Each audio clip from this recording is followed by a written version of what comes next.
Yo, mina! Olá, pessoal! Na aula de hoje vamos dar introdução ao estudo da leitura e da escrita japonesa. A escrita e leitura japonesa são fundamentais para a comunicação no Japão, uma nação com a rica cultura, uma história milenar. O Brasil mal tem 500 anos e muito mais em comum conosco do que vocês pensam. Me chamo Angélica e vocês podem me chamar de Sensei. Sensei significa professora. Vocês devem estar se perguntando: o Japão, um país tão longe assim, tão diferente, será que tem alguma importância para mim aprender sobre ele? De que vai me servir aprender ou saber falar japonês? Mas eu moro no Brasil. Se eu viajar, não vai ser necessariamente pro Japão, blá blá blá, não é mesmo? É aí que vocês se enganam. Existem várias semelhanças entre nossa cultura e idioma e a deles. Além do mais, após a Segunda Revolução Industrial, boa parte dos imigrantes vieram ao país e hoje fazem parte de sua população eram japoneses. Por isso é importante saber sobre uma das vertentes culturais do Brasil. Sabiam que, por exemplo, existem várias palavras de origem japonesa que incorporamos à nossa língua? Katana, sushi, emoji e tsunami são as palavras estrangeiras que foram adicionadas ao nosso idioma. Elas seguem escritas da mesma forma, se pronunciam da mesma forma e possuem o mesmo significado nas duas línguas. Esse recurso na língua portuguesa se chama estrangeirismo, assim como shopping, mouse, necessaire. Outras palavras são incorporadas de forma adaptada ao nosso sistema. Assim foram aportuguesadas, como karatê, karaokê, que, por exemplo, levam um acento chapéu no é, no último é, no fim da palavra. Algumas outras ainda foram derivadas de palavras que já existem em japonês. É o caso de biombo, foi derivado, do biobo, ou da soja, que veio derivado do shoyu, por exemplo, O shoyu é aquela plantinha que inclusive faz aquele molho salgado, bem escuro, preto, japonês, molho shoyu. O interessante é que ao contrário também acontece. Diferente da maioria das outras línguas às quais temos contato, historicamente falando, também existem inúmeras palavras de origem portuguesa que foram adicionadas e incorporadas ao idioma japonês. Acontece que os portugueses foram os primeiros ocidentais a atracar embarcações nos portos litorais da Terra do Sol Nascente, alcunha pelo qual o país é chamado, lá em 1543. Alcunha é um apelido ou título pelo qual uma pessoa ou lugar é reconhecido. O rei do pop é Michael Jackson, a cidade maravilhosa, o Rio de Janeiro, e Castro Alves é o poeta dos escravos, por exemplo. Então, desde lá de 1543, que os portugueses tiveram o primeiro contato com os japoneses. O engraçado é que as palavras se escrevem e se falam como se de fato fossem uma adaptação feita a partir do som das palavras ouvidas, Algumas dessas palavras são tabaco, botão, vidro, birodo, veludo, caruta, carta, pão, arukuru, álcool e outros. Essas e outras palavras com origens estrangeiras, corri do coffee, formam um garaigo.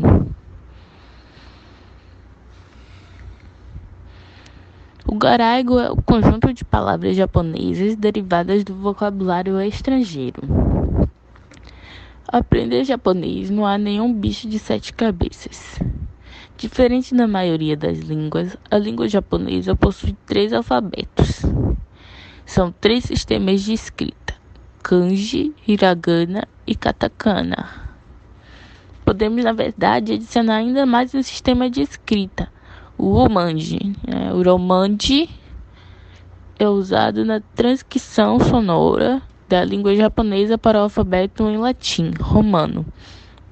Ou seja, é o japonês escrito com as nossas letras, né? A, B, C, D. A leitura e a escrita japonesa têm uma longa história remota que remonta a milhares de anos atrás.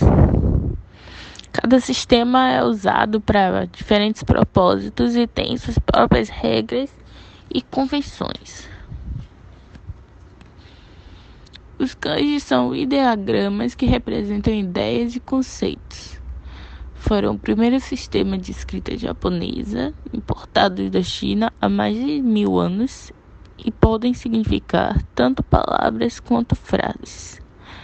Baseados em caracteres chineses, há mais de 5.000 kanjis usados no idioma japonês. Especialmente importantes na caligrafia japonesa, são considerados um elemento de beleza e refinamento. Os caracteres são compostos por linhas e curvas que se combinam em formas elaboradas, e cada um tem uma pronúncia única. Os mesmos kanjis possuem pronúncias e significados diferentes em chinês e japonês. Quer dizer, o mesmo kanji pode não se ler da mesma forma e não significar a mesma coisa se ele for lido por um chinês e se ele for lido por um japonês.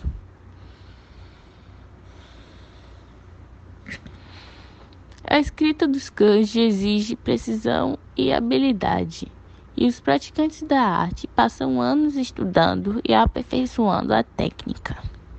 A caligrafia japonesa é valorizada não apenas pela sua beleza estética, mas também pela sua importância cultural e espiritual. Ela é vista como uma forma de meditação e uma maneira de desenvolver a disciplina e a concentração. Os praticantes da arte muitas vezes estudam com os mestres de caligrafia, passando anos aperfeiçoando suas habilidades e técnicas. A caligrafia japonesa também é uma forma de arte acessível e inclusiva, com uma ampla gama de estilos e técnicas disponíveis para os praticantes. O kanji é usado para escrever palavras japonesas nativas, bem como para nomes próprios, lugares e conceitos abstratos. Existem milhares de kanjis, mas apenas cerca de 2.000 a 3.000 são considerados essenciais para a leitura e escrita japonês.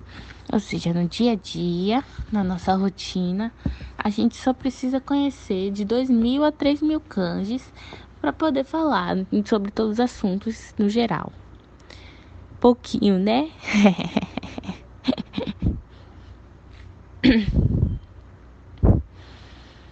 Cada caractere kanji pode ter várias pronúncias diferentes, dependendo do contexto.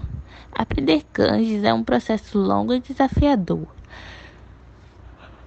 pois requer memorização de muitos caracteres complexos e seu significado, bem como sua pronúncia.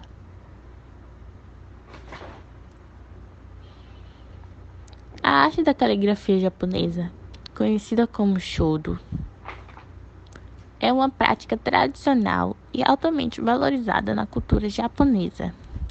Essa arte envolve a escrita de caracteres kanji, hiragana e katakana, com pincéis especiais e tinta em papel ou outras superfícies, como madeira e cerâmica. O hiragana e katakana são sistemas de escrita silábicos, onde cada caractere representa uma sílaba. Ou seja, enquanto no português a gente vai ter por letras A, B, C, no katakana e no hiragana vão ser sílabas sa, ma, ne, lo, tu.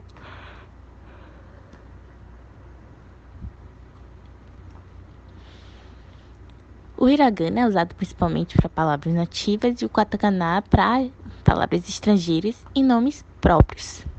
Embora esses sistemas de escrita sejam mais simples do que os kanji, ainda requerem habilidade e precisão para serem escritos adequadamente.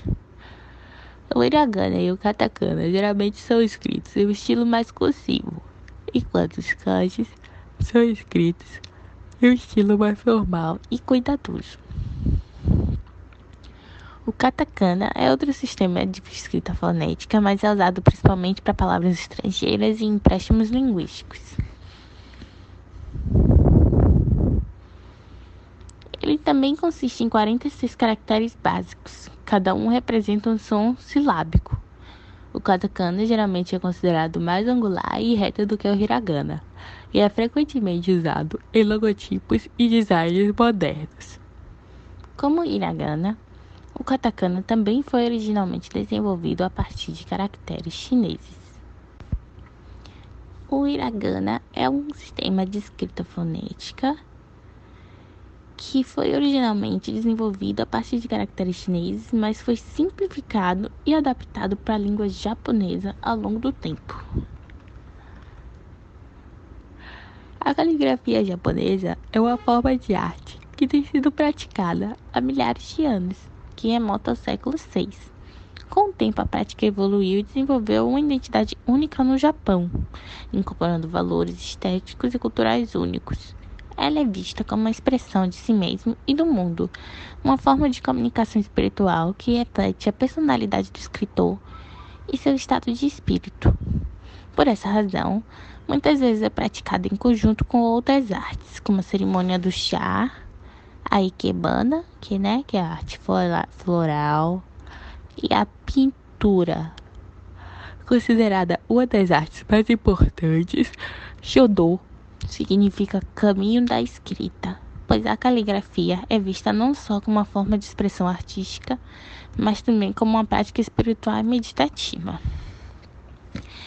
Isso fica ainda mais claro de se entender quando a gente leva em consideração que as caligrafias começaram, na verdade, com os monges escrevendo os ensinamentos budistas, e assim se começou a prática do uso dos kanjis, e também do Shodo.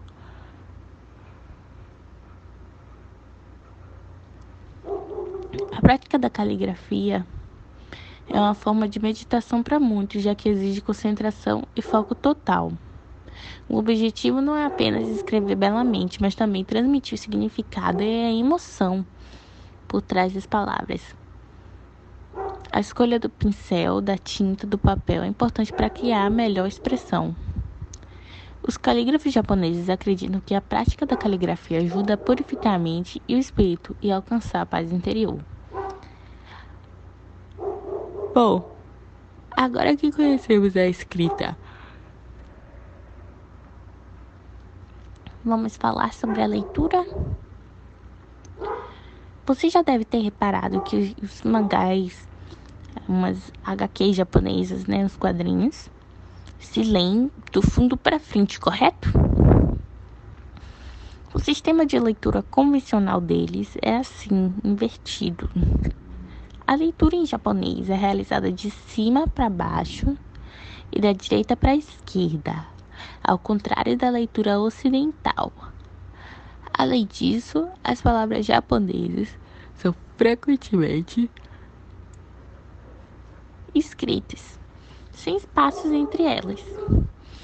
Isso exige um alto grau de conhecimento dos 3 sistemas de escrita, já que envolve a combinação dos 3 em um contexto coeso, um texto com coesão. O hiragana e o katakana geralmente aparecem juntos em um texto, enquanto os kanjis são usados para palavras-chave e conceitos importantes. A leitura em japonês também envolve a compreensão de muitos homônimos da língua japonesa, onde várias palavras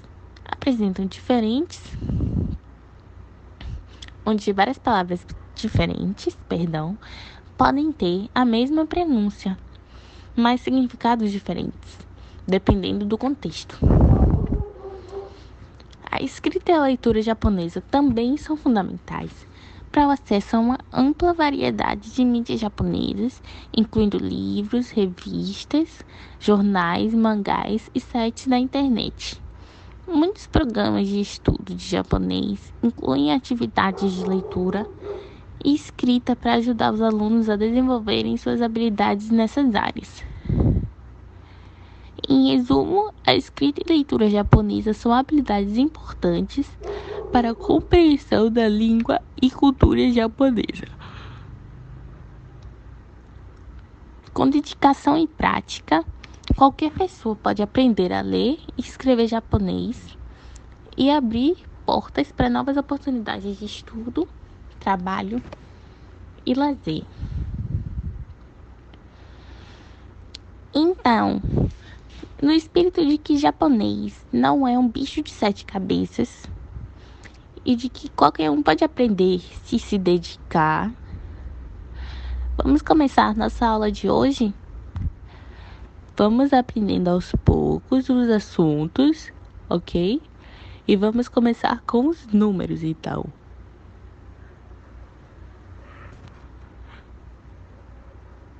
Vamos aprender a contar de 1 até 10? Os números em japonês são escritos em caracteres kanji,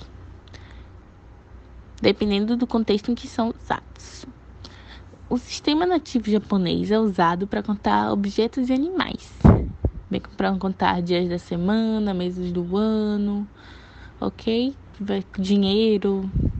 Os números de 1 a 10 em japonês são ichi, ni, san, shi. O shi, né, que é o 4, ele também pode ser chamado de yon. Então, ichi, ni, san, yon também tá certo. O 5 é go. 6, roku. 7, chichi ou nana. Também tem essa variação. O 8 é hachi. E o 9 é o terceiro número que tem variação, que é kyu ou ku. E tem o 10, que é ju. Para contar acima de 10, adiciona-se o número apropriado depois do caractere. Por exemplo, se eu quiser falar 11, eu falo 10, 1. Ju, ichi. Se eu quero falar 12, eu falo 10, 2. Ju, ni. Para contar, né, acima de 10, eu vou adicionar um número antes. E depois com ju. Se eu quero falar 20, eu falo ni ju. Se eu quero falar 7, como é 7, nana, eu falo nana ju. 70. Se eu quero falar 77, nana ju nana. 71, nana ju ichi. E assim por diante. Existem algumas palavras em japonês que são usadas para contar objetos específicos. Por exemplo, para contar folhas de papel, usa-se a palavra mai. Para contar objetos longos, como lápis ou canetas, usa-se a palavra hon. Para animais pequenos, hiki. E assim por diante. É importante lembrar que em japonês, a ordem dos números é invertida em relação ao português. Então você tem que fazer os cálculos. Em português dizemos 31 e em japonês dizemos 3, 10, 1. Sanju ichi. Para contar até 10 em japonês, basta seguir a seguinte sequência: ichi, ni, san, ji, go, roku, nana, hachi, kyu, ju. Então a pronúncia seria ichi, ni, san, ji, go, roku, nana, hachi, kyu, ju. E agora, gente, uma pequena curiosidade. Tem uma coincidência entre a nossa cultura e o japonesa que é o né. A contração de não é. Para perguntar se tem mesmo certeza, né? Buscar confirmação. Essa aula foi interessante, né? Em japonês a gente pode falar incrível, né? Sugoi, né? A gente vai ficando por aqui e até a próxima aula.